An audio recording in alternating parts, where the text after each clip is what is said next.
What's happened to Kim over the past few years when we last saw her?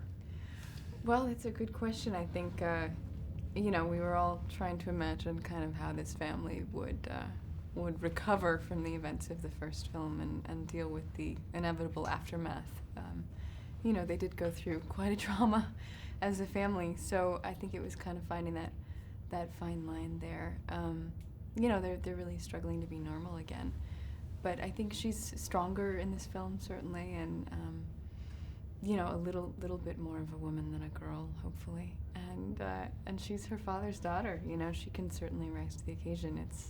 I think any of us would, were the people that we love the very most in danger, we would do anything. So I think it's certainly that situation.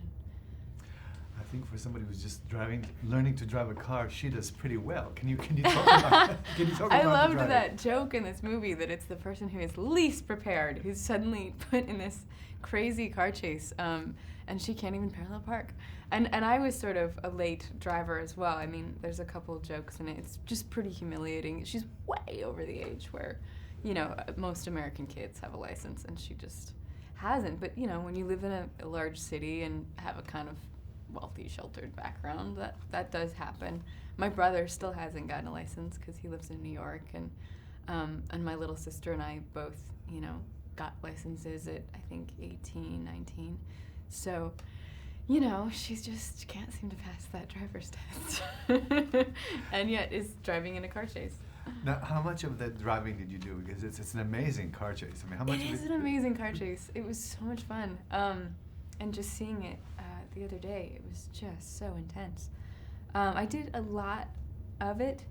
Of course, the caveat being when there's an actual life-threatening situation, luckily there's a stunt driver upstairs. It's a top rider is what it's called. So it's essentially, a stunt car, and the actual wiring for the steering is this guy in kind of a race car cage up on top.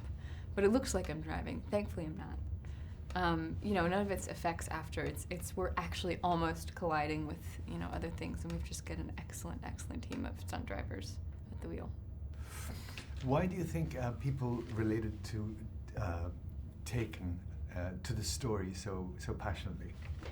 I think, it's not sort of a hollow espionage tangle of a plot. It's really about family, and it's this primal feeling of protecting your own. So I think anyone relates to that very readily. There's a kind of primal response there, and evolutionary psychology at the heart of it. So I think that's certainly present in this film.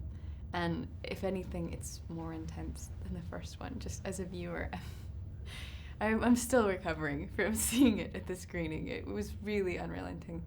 So I think the fans will be happy. I hope so.